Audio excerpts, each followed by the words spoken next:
Hello, my party peoples. Welcome to Content Capsule. I done lost track. It'll be in the description, don't worry. So today I'm going to be talking about one of my favorite things, and maybe something you find interest in as well. None other than the lovely, aggressive, flat track sport known as roller derby. Okay, so I'm going to first give you guys the history of how roller derby got started and where it's at today. Now, as you notice, y'all know me in my bathtub podcast, but today, I can't put these in the water, so I'm just going to, hang my feet outside of the tub because I don't want my skates to get ruined, even though they've been through the ringer. They done been through, running up that road. No, we really been through it all. This is my very first pair of skates. They've been with me through roller derby boot camp. They've been my outdoor skates, my indoor skates, my practice skates, my fall and bust my tail skates, my starfish. If y'all don't know what starfish is, you know when you fall and you starfish skates. We've been through a lot, okay? Lisa twins, LaTanya, Lasagna. We've been through it all. We really have. They're my ride or die. Anyway, Percy, I'm just going to adjust you a little bit so I can kind of like swing my legs this way. Okay.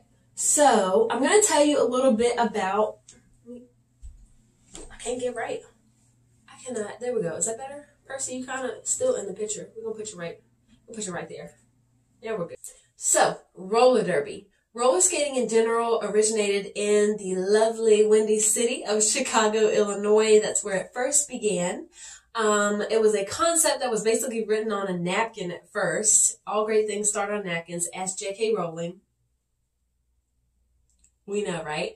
So it started in 1935. This is roller skating in general. The concept of roller derby was actually nothing like, well, I can't say nothing. It wasn't quite like it is today, which is basically a bunch of ladies on the track, sometimes men as well, making the laps. But let me get into that a little later. So 1935, Chicago, Illinois, the home of roller skating. Our lovely Leo Seltzer, amidst of the Great Depression, that was one thing that was super, super fantastic that came out of it. Good things usually come out of very stressful and what seems like a negative situation. Some people make golden moments out of that, and that's exactly what Leo Seltzer did. In the 1930s, while the Great Depression was going on, they came up with this sport, and even though, money was tight back then, they made it work. So it actually started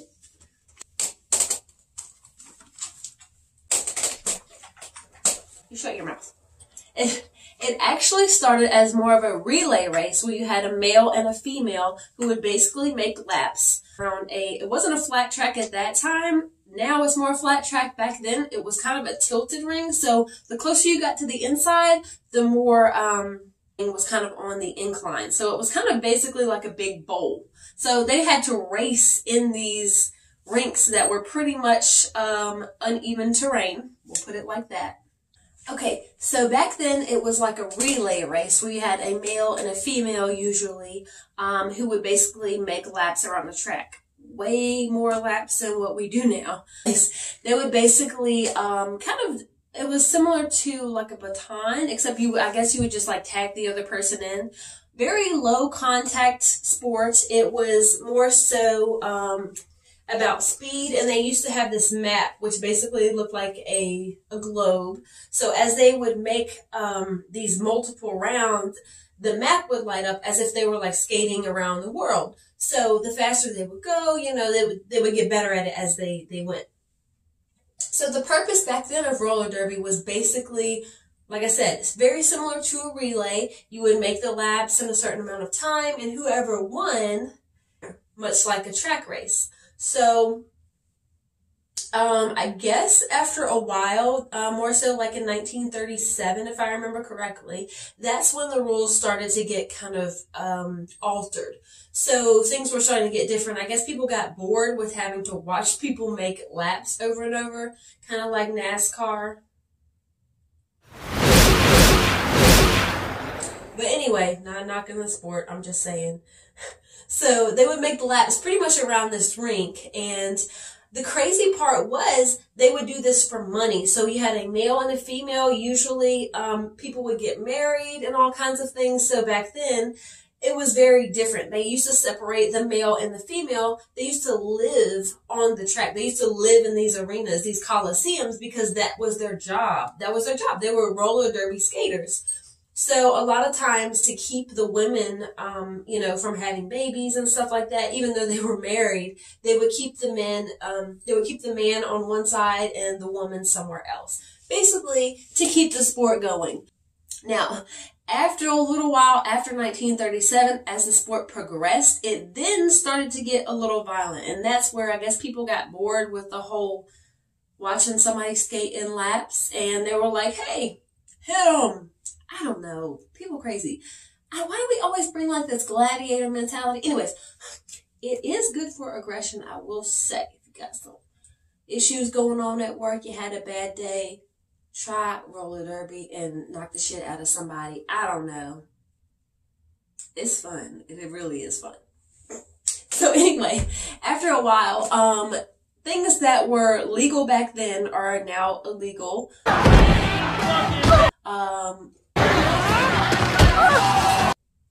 Understandably so. So back then, once the sport kind of evolved into a little more competitive sport, then you had people clotheslining people, punching people, pushing people, because they're all trying to get to the last lap and win that whole relay. There's money, you know, there's money at stake.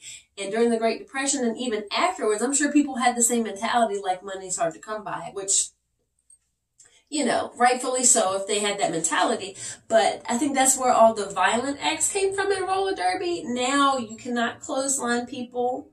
You can't Harley Quinn people.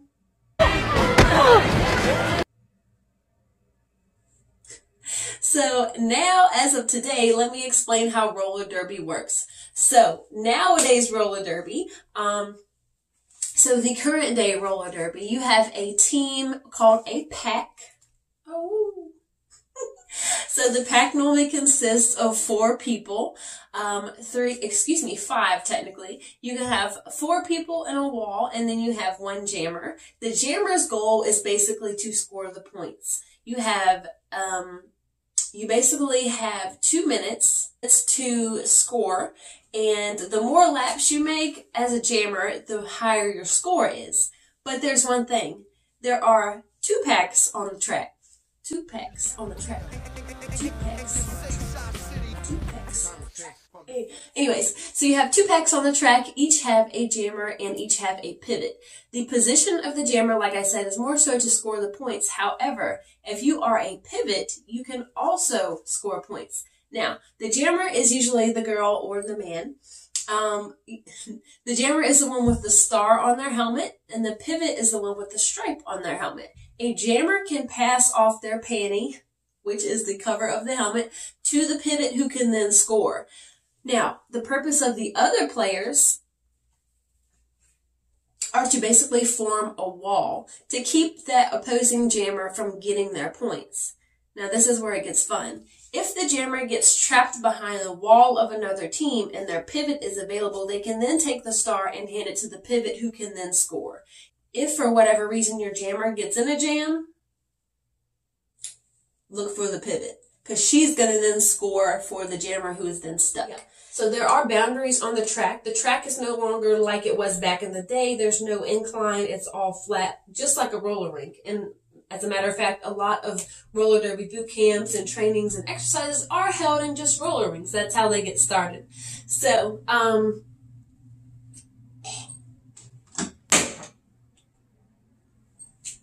anyways, so while on this track, you do have a boundary, which is normally marked by tape, and or if you're at an official track, everything's already there. So it is marked. So you must stay in the lines. Where this comes into play is when your wall and or your other players start to push your jammer out of bounds. Once out of bounds, they then have to circle back behind the furthest player in the game. So while you're in a pack, you have to maintain, so while in a pack, you have to maintain a 10-foot distance to the furthest player. So if there is a player that's 9.5 feet away from you, there can be another player that's 10 feet from them. And of course, the referee watches for this kind of thing because you don't want to get a penalty.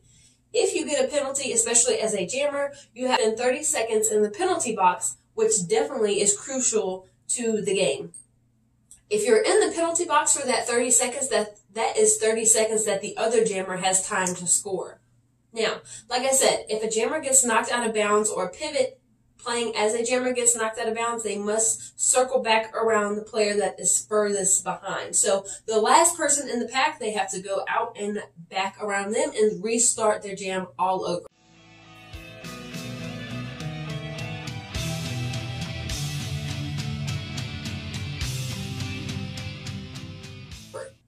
Frustrating. Now, the rules are you are allowed to hit and bump people out of bounds. I know y'all were like, well, hold on, you said you can't hit. You can't clothesline people. This is not WWE. So what you can do, there are areas on the body in which you can hit a player. You can bump them with your shoulder. You can use your hips. What you cannot do, you cannot knee people. You can't punch people. You can't elbow people. And you cannot use your helmet to jam people in the face. Don't, even by accident, you have to be really careful with that. So that is roller derby in a nutshell.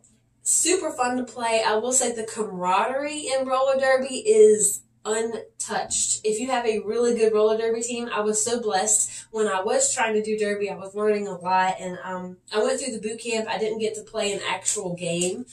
There were a few scrimmages and just training exercises that really helped, but while doing that, roller derby is pretty intense because you have to be able to stand on skates and hold your balance while people are trying to knock you down. All the while making sure you're staying in bounds. So you have a time limit because you have to pay attention. You have to make sure that other jammer doesn't get that lap, otherwise they score. Now, the very tricky part of roller derby is being attentive to all the players and what they are doing at any given time. So if you're playing as a jammer, you have to pay attention to where your other jammer is, as well as where the wall of the other team is, and if you can get around them. The basic function of a jammer is to score the points, but you have to watch out where you're going because you want to make sure you don't get knocked out of bounds, because then you're going to have to reset. So, very interesting game. Now, while we are talking about roller derby, there are a few different things that I find very interesting, like your skates. They usually are played, roller derby is usually played in quads, which you have 4 wheels here. These are not the right type of wheels for the track, I will say. I usually keep toe covers on mine just to keep my skates safe, because in roller derby there is a lot of scuffing around, and there are different things that are usually taught to players playing roller derby. There's different stops you can do, different positions that'll help you hold your ground. Wanted to give you guys some history. It's very interesting how it converted, but that's like any sport. There's such an evolution from the origin to the current way we play, which I think is fascinating. Even in football, there's some rules now that, like, they're more so to protect your players and keep them safe, which I really like. And there's also codes and rules on morality of the game. You want to make sure everybody's being a nice, decent player. You don't want no foul play in there. Now, I will say this, a lot of roller derby players do have to have insurance even when doing scrimmages and boot camp, because the game can get a little scary and a little rough.